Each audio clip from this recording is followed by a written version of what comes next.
Hello, very good morning once again. Thaplal here to continue the topic electricity. Up till now we did talk about resistance, EMF and the cell. Now the basic topic of this particular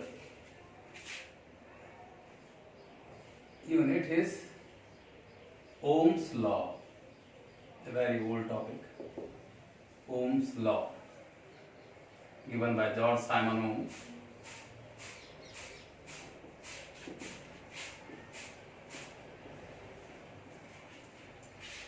So first of all, what is it?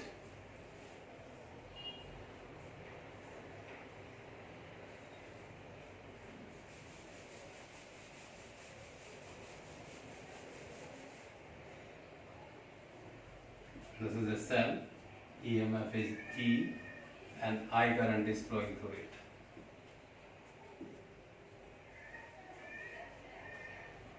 So current always flows, charge always flows from higher potential to lower potential. When current is passed through a conductor of resistance R, what will happen?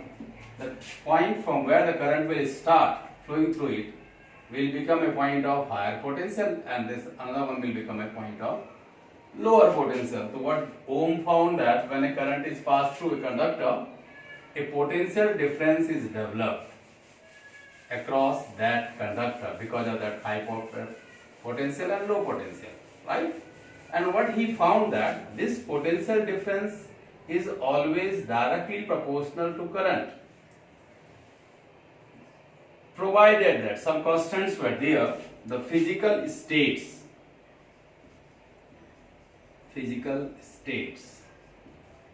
what sort of physical state? Temperature, pressure, humidity, etc.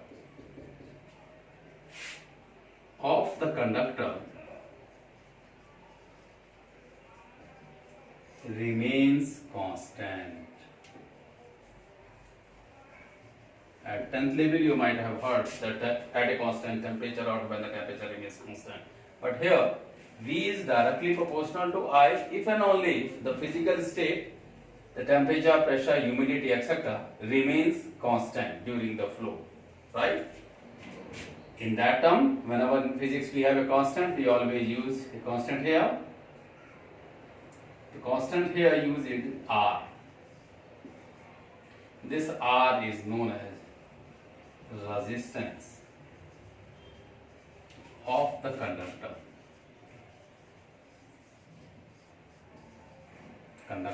That's simple Ohm's law. When an electric current is passed through a conductor of resistance R, a potential difference is produced.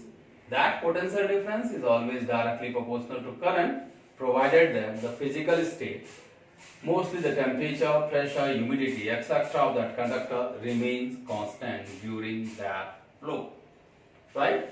Where V is the potential difference, I is the current, and R is the resistance, right? So if I plot this I with respect V with respect to I, it always comes out to be a straight line passing through the origin. This is called Ohm's law of curve. Provided that T, especially the temperature, remains constant, right? And V upon I gives a new quantity, that's what we named R, resistance. And so far as unit is concerned, V is measured in terms of volt, I in terms of ampere. This volt per ampere is known as ohm. That's what we did use in the previous topic. The unit of resistance will be ohm. And in this VI curve, if I calculate the slope at a particular point, current is I here, potential is V, then here at this particular point, V upon I will give you the resistance, and it is known as static resistance. when we simply consider a single point on the curve. This is called static resistance. But if I consider 2 points, 2 different points, suppose current is I1 here, potential is V1, and at another point where current is I2 and corresponding potential is V2. If I consider these 2 points, P and Q, 2 different points, then if I calculate the slope, this will be delta I and this will be delta V. In this consideration, this delta V via delta I will again give you R, but this R is known as dynamic resistance. Dynamic resistance. That is the main difference between static and dynamic. Static means when we are considering only one point. Dynamic means when 2 different points are considered. Right?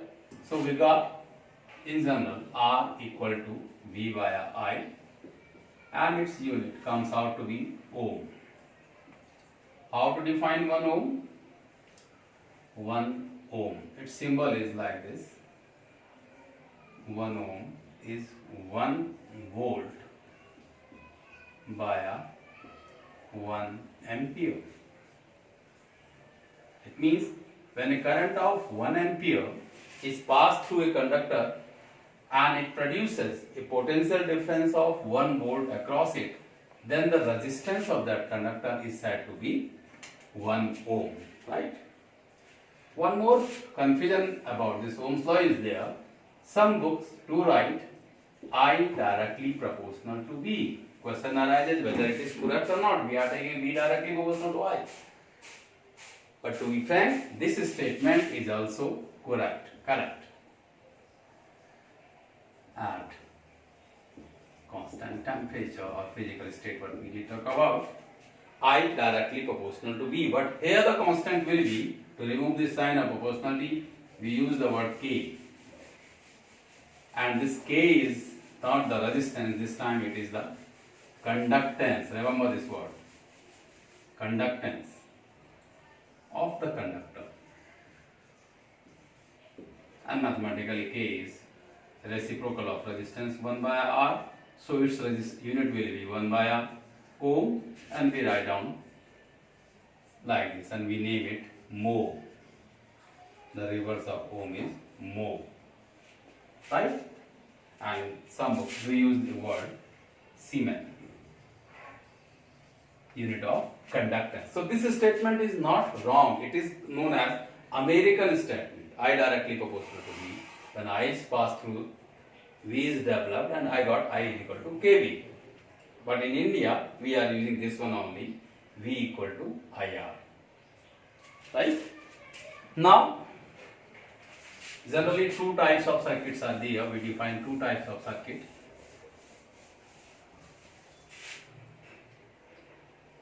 Ohmic circuit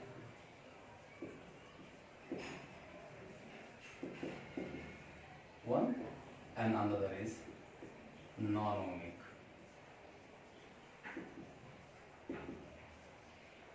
Circuits. What is ohmic circuit first of all? It is very simple. Its name make it clear. Ohmic circuit means a circuit, a device which do follow the Ohm's law, for which V is directly proportional to I and the curve between V and I comes out to be a straight line. Such are known as ohmic circuits. None of the circuits are ohmic in practically, but some metals, remember this one, metal conductors do follow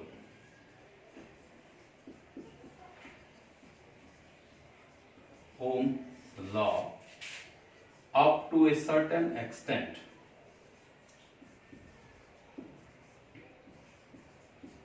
Remember this fact. None of the circuit are ohmic.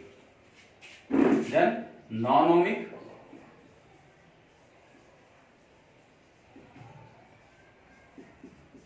means which do not follow the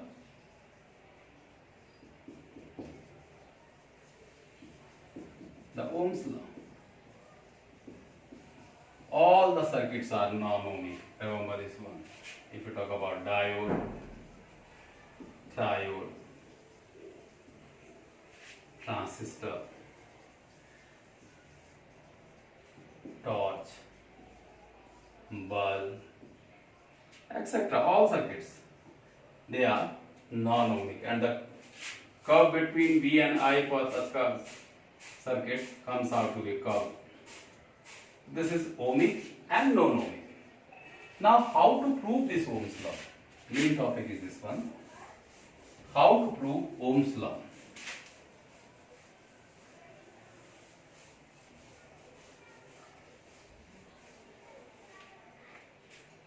To prove Ohm's law, I am saying an electric current is passing through a conductor, and according to my relation, I comes out to be as NEA VD, where VD is the drift velocity. This is the relation which we have proved. I equal to NEA VD. VD is what? Drift velocity. Question arises, what is drift velocity? It is the velocity acquired by the free electrons when some external source is applied on it. Right? Suppose I am having a conductor. Free electrons are moving randomly everywhere, upward, downward, like this. Random. Right? So, initially, according to Newton's first equation of motion, what we have? V equal to U plus AT. What will be the velocity acquired by an electron when some external source is applied? It will be V1 equal to U1 plus A T1. Here, T, we will use the word tau. We call it relaxation time. What is relaxation time? That is the time between two consecutive collisions. What does it mean? When an electron acquires a drift velocity, it strikes another electron, and while striking it, its velocity again becomes zero. So that's why we are using the word relaxation time. So what we will get?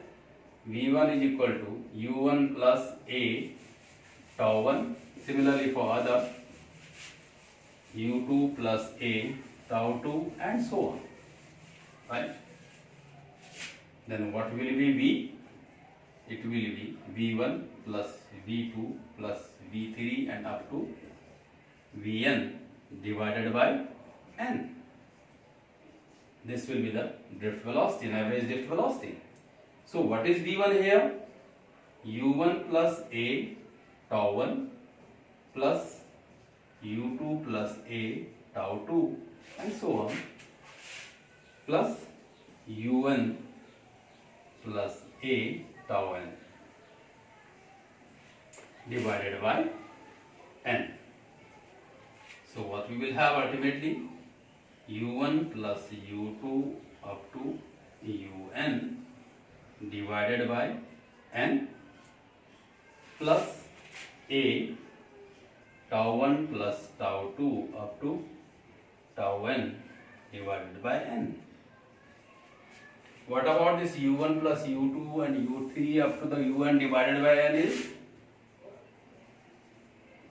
U1 plus U2 up to Un divided by n is nothing but random velocity, initial U random velocity, and that is always 0.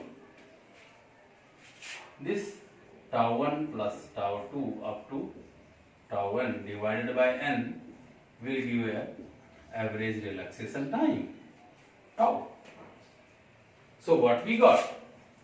This Vd comes out to be 0 plus A tau. This is the drift acquired by the free electrons after having a large number of collisions with it, and which is very small. We did talk about it is of the range of 10 to the power minus 4 meter per second, while this u1, this velocity, random velocity of the range of 10 to the power 4 to 10 to the power 5 meter per second. Now, how to solve this one? How to get this A? So, A is what? By the definition of field intensity, if you do remember, E is V by L, potential per unit length, and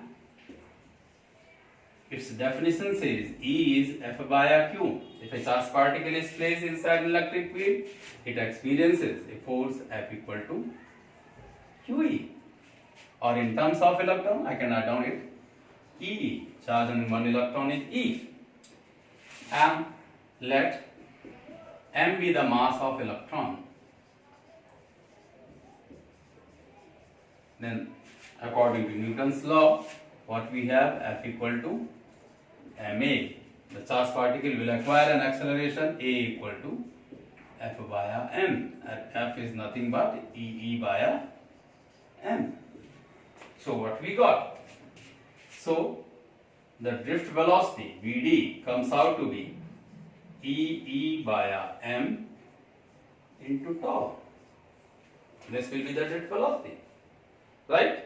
But in Ohm's law, nothing to do with the E. Let it be name 1 and 2. So as we have E equal to V by L, right? So I can substitute this value. Vd will become E by m into V by L into tau. This will be the drift velocity in terms of potential. It is also a very important expression. Most of the time in examination it is asked how the drift velocity vary with respect to potential difference and with respect to time. So from this expression you can have drift velocity is directly proportional to V. Remember, Pd. If you increase the potential difference, drift velocity will increase. Drift velocity is inversely proportional to length. If you reduce the length, drift velocity will increase. Remember these two factors. So many times it is being asked. Now we will substitute this drift velocity in equation 1. What we will get? So after substituting this what we got is I N E A, and Vd is nothing but E into V by m into L into tau, and which comes out to be N E square tau by m into A by L into V. Right? That's what we got. And my aim is to calculate V upon I, to prove Ohm's law. So by making some improvisation, what we will get? V upon I from this expression will come out to be what? M upon N E square tau into what we will get? L by A. Right? And so far as Ohm's law is concerned, these all factors are constant. All values are constant. And that's what's the Ohm's law. So far as proof is concerned, it is proved now that it is a constant which is known as R. But with this particular article, we got something different. The value of R. R is what? M upon N E square tau L upon A. And if you do remember the expression, this was rho L by A. So what we got from this expression, we got the value of rho. So resistivity, very important point, resistivity or specific resistance of a metal. Rho will be m by n E square tau. Very simple expression. and very important in terms of CBSE or competitive exam is concerned. This is very important factor, rho, m by n e square 2. So far as Ohm's law is concerned, it is proved here, and by doing some improvisation, we calculate resistivity, and its unit is ohmmeter, right? So, what we got?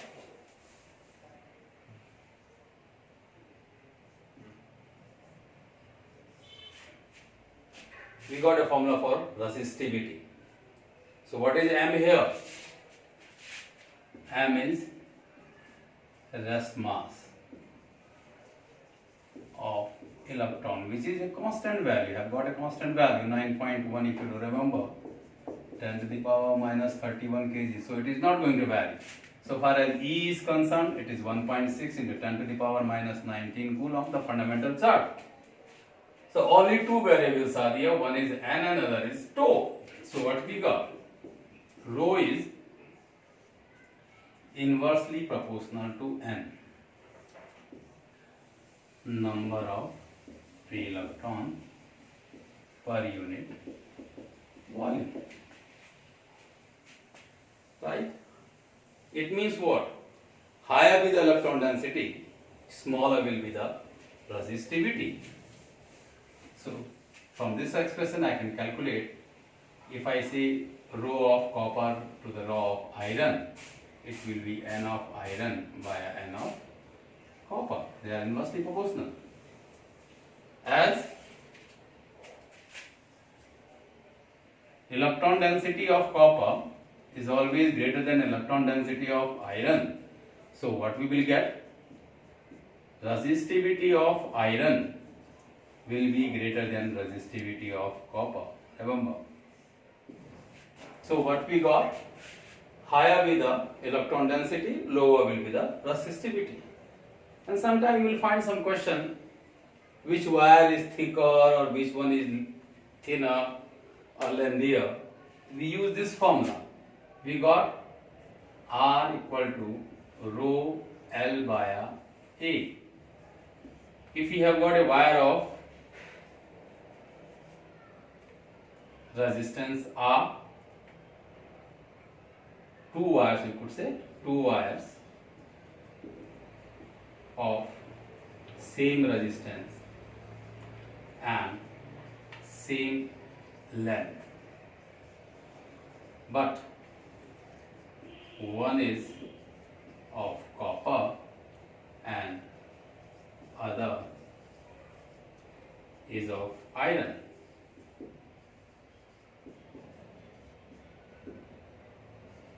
Question is that which one will be thicker? This type of question will be there. So what we got from this expression, rho is what? R A by L. From this given factor, R and L are also constant. This R and L are also constant. Means rho becomes directly proportional to A. Right? So again, as the resistivity of iron is greater than resistivity of copper, naturally A for iron will be greater than A for copper. So simple answer, iron wire will be thicker. Simple. Same we can do for the length also. That is Rn, area of cross section,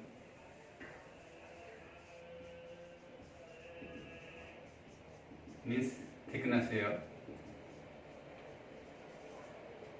but one is of copper, another is same type. So what we will get? Same way, rho is R A by L. Now R and A are constant. It means rho is inversely proportional to L. Right? And we got that rho of iron is greater than rho of copper. Right? So length of copper will be greater than length of iron. This is another way to ask this question. Which one will be thicker, which one will be than the other one. That's how we do it. One more aspect of this formula, as we know the resistivity, same way we can calculate the conductivity of the conductor. Conductivity of a conductor, it is denoted by sigma, right? Mathematically it is defined as the reciprocal of resistivity. Conductivity is defined as the reciprocal of resistivity. Yani sigma is what? 1 by rho. What will be its unit? 1 upon ohm into meter. It will become mho per meter, or generally Siemens per meter. Right? This is conductivity. And as we have rho is what? M by n square by 2. Same way, sigma will be what? It will become ne square 2 by m. Means what? This sigma is directly proportional to n. Remember, electron density, number of electron per unit volume. And second factor, sigma is directly proportional to tau. Tau is relaxation time. Based on this tau, we have a 2 marks question most of the time in CBSE. What will be the effect of temperature on the resistivity? Effect of on resistivity of the metal.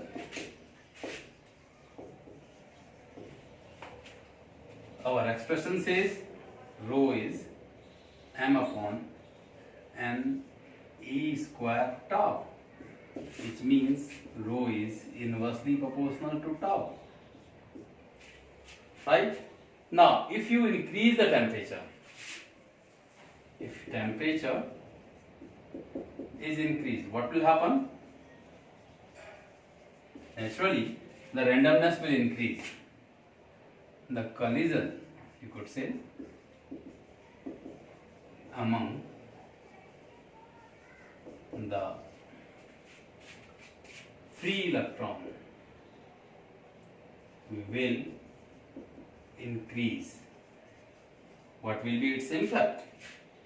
Because of that, due to which they will collide frequently.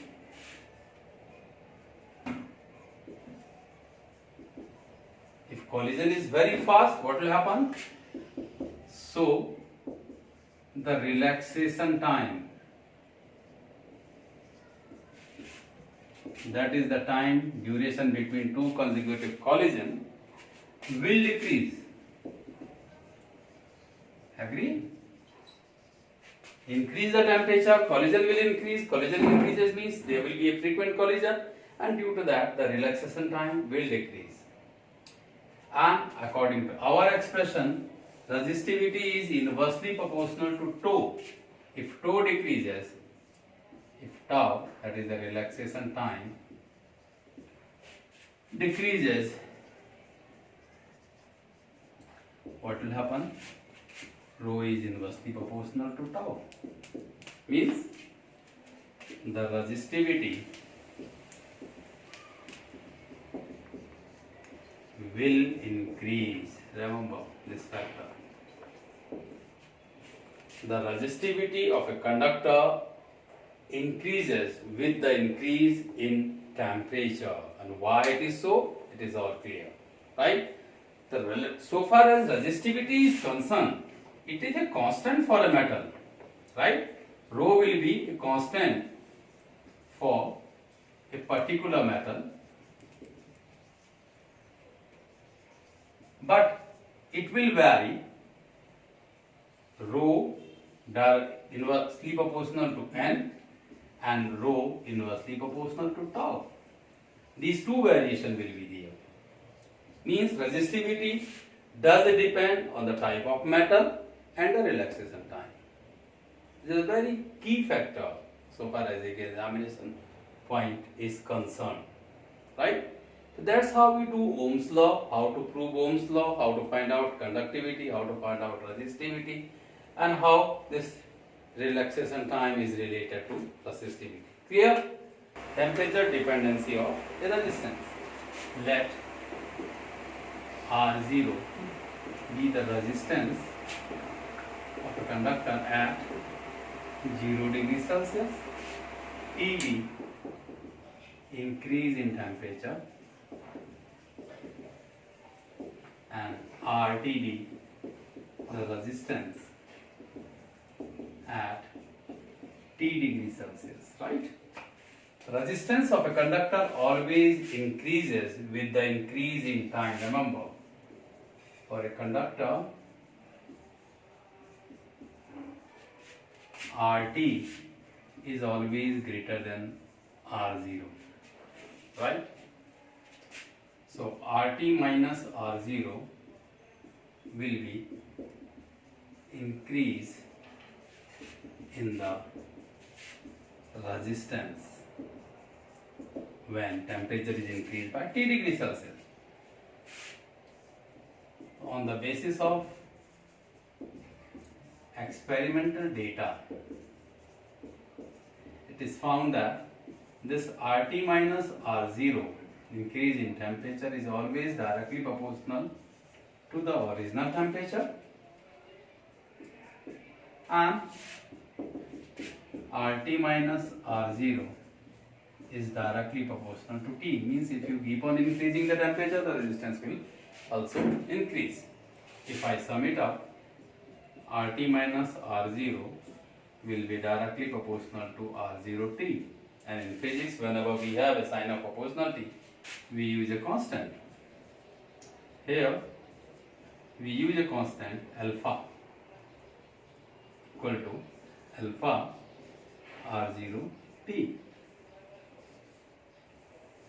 where alpha is a constant, is known as temperature coefficient of the resistance of a conductor.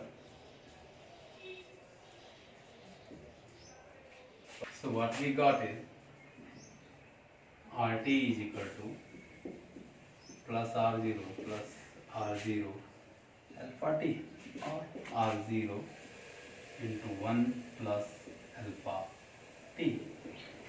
This is the expression. Resistance of a conductor at T degrees Celsius, 1 plus alpha into T.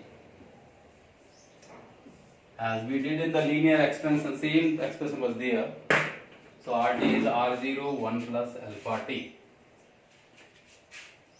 So if this alpha is positive, alpha comes out to be positive, means resistance is increasing with the increase in temperature, right?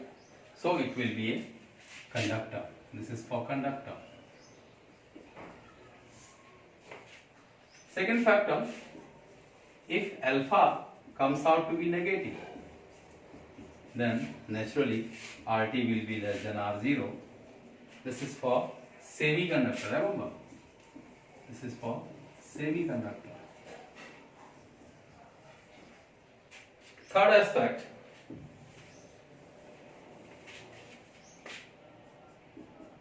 if alpha tends towards 0, right, means no variation, RT is almost equal to R0.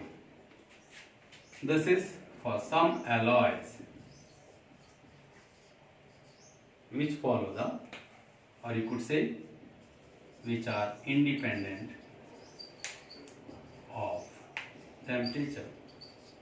Means their resistance will not vary with respect to temperature. For example, what we have? Constant, if you remember,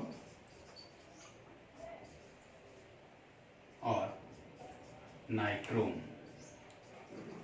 These two metal alloy does follow this rule, and they are used in the electric appliances very easily. So these are the three factors. If alpha is positive, it will be conductor. If it comes out to be negative, it will be semiconductor.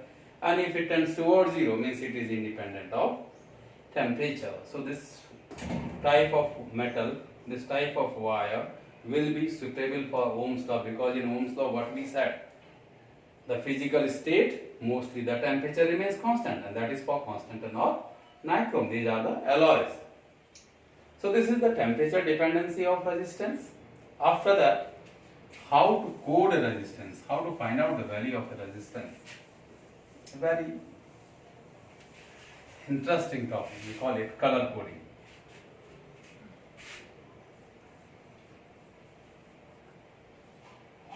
Color coding. Right. If you have seen a resistance, cylindrical type resistance, you will find 4 color here. 4 color, 1, 2, 3, 4 of different color. How to assess the value of such type of resistance? For that we use this color coding, and it consists of 10 colors of different value.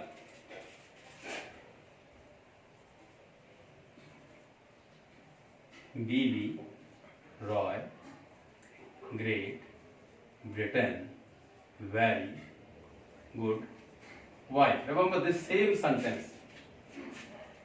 Generation to generation we are using the same one. If you could make a different one, it's your choice. BB, Roy, Great, Britain is, we are not supposed to use that is. Britain, very good, wife. Right? So first B for black. Second one brown, red, orange, yellow, green, blue, violet, grey, and white. These 10 colors are used. Right? So far as this black is concerned, its value is 0, brown 1, red 2, orange 3, yellow 4, green 5, blue 6, violet 7, grey 8, and white 9 is white, sorry. These 10 colors are used, right? Now question arises how to find out the value, right? First 3 color are from this particular table. Fourth color, for fourth one, some specific adjustment is there. If gold is the fourth color, the fourth one. For gold, if it is gold, its tolerance is plus minus 5%. For silver, tolerance is plus minus 10%. If no color, fourth color is absent, we are not having any color, then its tolerance is plus minus 20%. What does it mean? We are using a word tolerance. Means varying capacity. If I am having a resistance of 100 ohm and fourth color is absent, its value will be 80 to 120. We can use it for 80 to 120. That's what the meaning of tolerance is. Variable value. Now, how to calculate the value? Simple formula R, first color as it is, first color, second color as it is into 10 to the power third color. This value will give you the resistance, and plus minus fourth color will be the tolerance. Right? This is a simple formula. For example, I am having this one green, red, blue and silver. Right? What will be the value?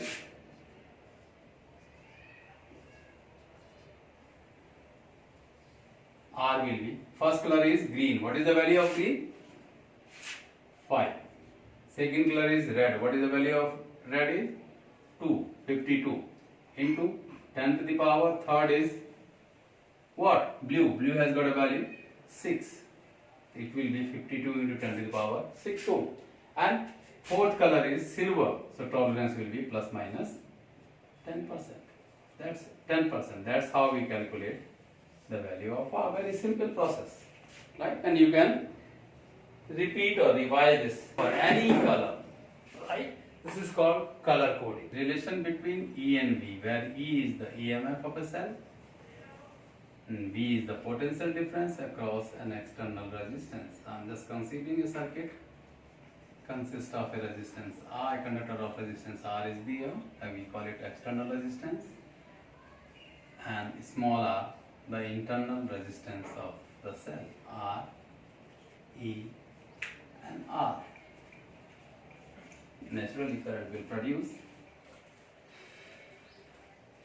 Current is passed through it. What will happen? A potential difference will be created or will produce across that conductor. Right? So, by the definition of EMF, what we have? E is what? The total energy required to flow a unit charge throughout the circuit, including the cell.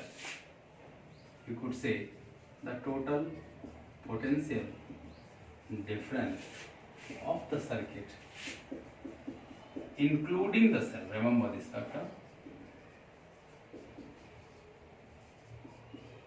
So what will happen? E itself is the total potential difference, means I into RT. R will be total resistance. So what is total resistance here? R is the external one and small r is there. So it will be I R plus R. This is E. Right? Now according to Ohm's law, what we have? V is IR. If I adjust the value, it comes out to be IR plus IR, or E equal to V plus IR. This is the relation between E and V, and this is called closed circuit. For a closed circuit means if it is closed everywhere, no current leakage is there. Closed circuit E is V plus IR, where E is the EMF, V is the potential difference. What about this IR? I into R. This is, we call it potential drop inside the cell. That is the potential used by the cell itself. We call it potential drop. So from this expression, E is always greater to V. Right? So what we got for a closed circuit, what is there? E is V plus I into R. Sometimes they do ask what is the difference between E and V. Remember, E it shows produce the current, and remember V is its cause. Because of that source, potential difference is developed. So that's what I was saying, that E is always greater than V. For an open circuit, remember, for an open circuit, what will happen? Open circuit means circuit is broken somewhere. I is 0. In that condition, what will happen? E becomes just equal to V. That's how we define EMF in such a way, in some topic, that EMF of cell is the total potential difference across its terminal when no current is drawn. I is 0 means no current is drawn. Current is drawn. Circuit is broken somewhere. Right? Same for a short circuit.